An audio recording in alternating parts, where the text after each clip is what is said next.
Alright, so we got big tent that we can all sleep in. Got 2 camp tables. Let's stay on.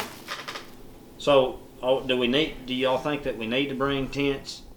As you get on that Onyx map hunt, or that Onyx Hunt app, and you can use that layer that does park roads or Forest Service roads, and then you just look on there and see where those go, and find the canyons and the drainages that don't have a road right next to them.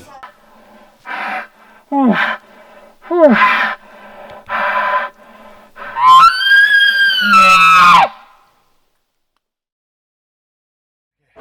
because we're supposed to be leaving by now. No, we're not. 6:30. 6:30 is when we're leaving. It's still 6:30. We can leave at 6:30.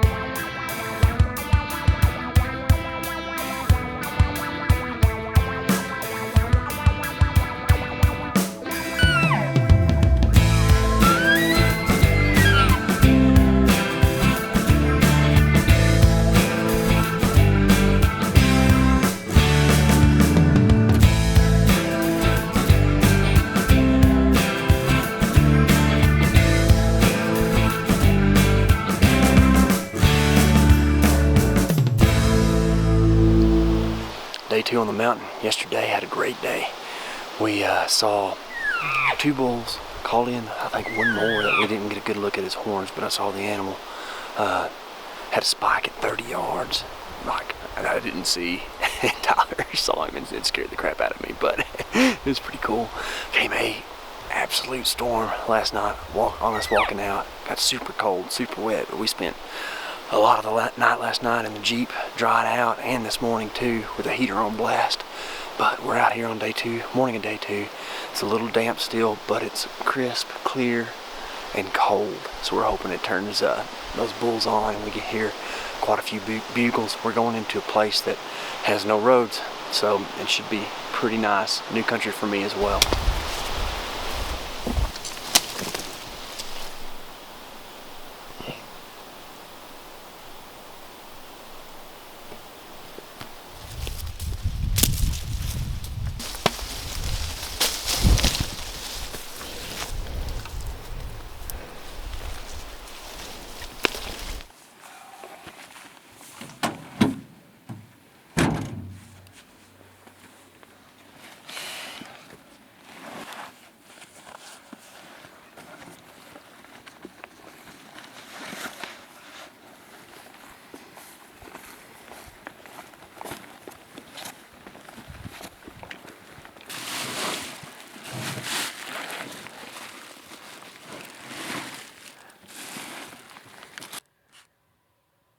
Well rested. Took the morning off after a long night pack out last night because Brendan tagged out. Killed an awesome 6x6.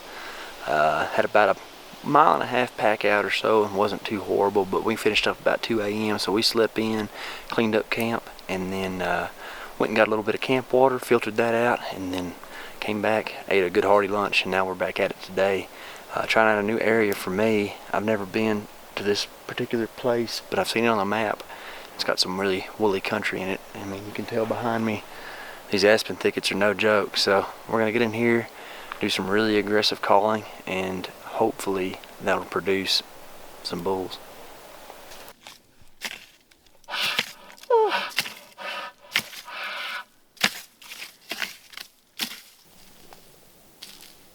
You need a plate to do that on? Probably be a little better.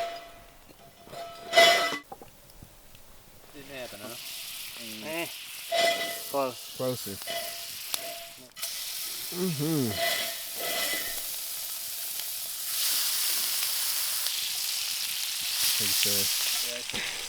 What is that? Back strap, baby.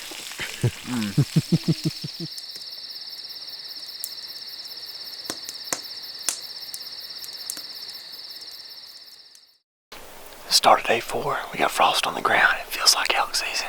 Brennan and Matt had a really great hunt yesterday afternoon. Called in a bull at 35 yards. It was rutted up heavy. Just couldn't get a shot because of all the brush, but we're feeling really good about it. It's the 17th, which is exactly 1 year from when I killed last year. We're going back into the same area where I killed last year. It seems to be a really good hot spot. We called in bulls here the first day, so hopefully we'll have a little bit of action and see some help.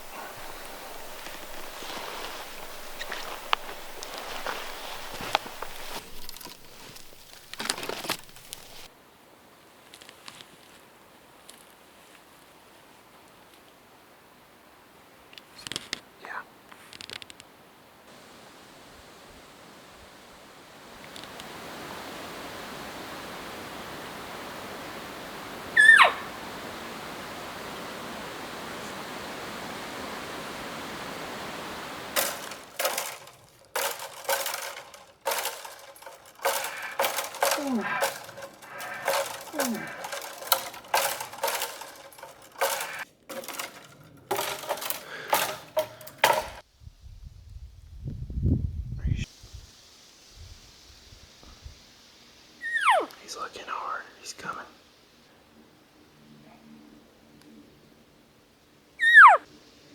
Here he comes. He's behind those aspens. Oh, there he is, yeah.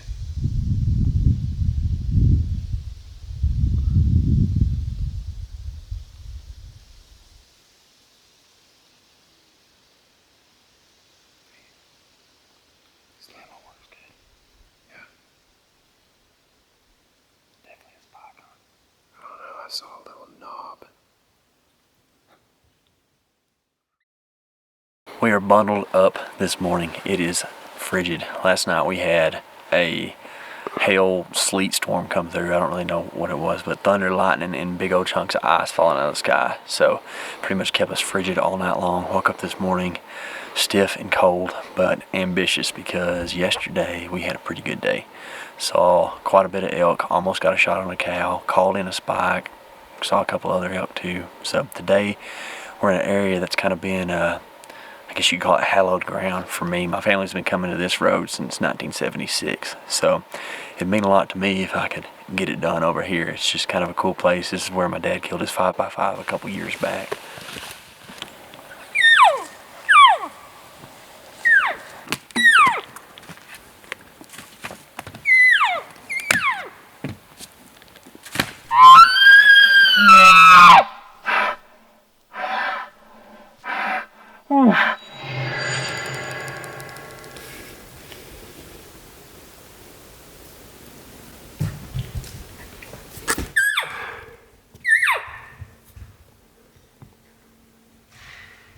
Just had a bull come in to 28 yards, right by that spruce tree right there. He was running in, so I tried to draw too early. He caught me, held up at 28 yards, and then took off. If it hadn't been for the brush in the way, I could have got our final shot, but I messed up. We're learning, but we're gonna go get after him again. It's a great morning. They're looking, don't move.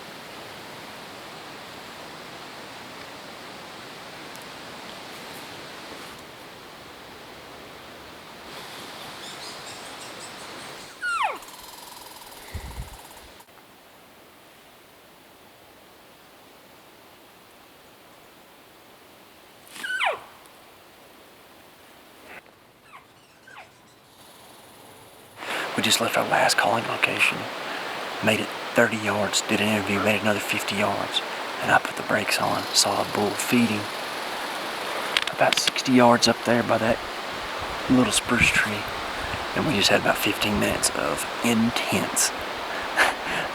They moseyed off because I think they heard us a little bit. My cow called them back real soft, looking, finally got nervous and headed up the hill, stopped the bull at 52 yards, and I didn't have a vital shot. I could see his shoulder, his neck, and his head. So, we're getting close.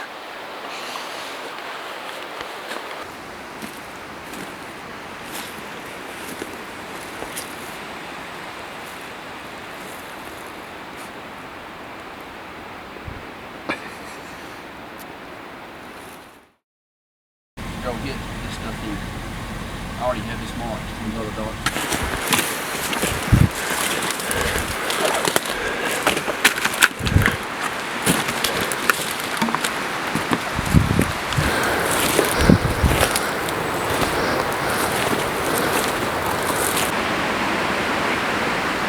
Not legal. There Yeah, you're looking right at him.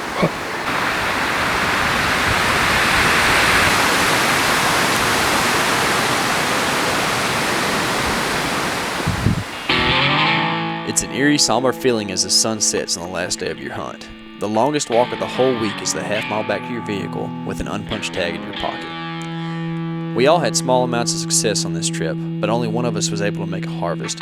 My best friend Brennan was able to tag his first bull ever, a giant 6x6 public land OTC trophy that will fill his family's freezer for many months to come. The victories of someone else only go so far. As a hunter and a provider for my family, I pride myself on being able to bring home delicious, healthy sources of protein for us to eat throughout the year. My 2016 bull fed my wife and I our whole first year of marriage, and now, returning home empty-handed makes this season even more important. We don't buy our meat in plastic packages. We eat what God provides for us from nature. I must find a way to fill my tags and fill my freezer in the upcoming months of this deer season.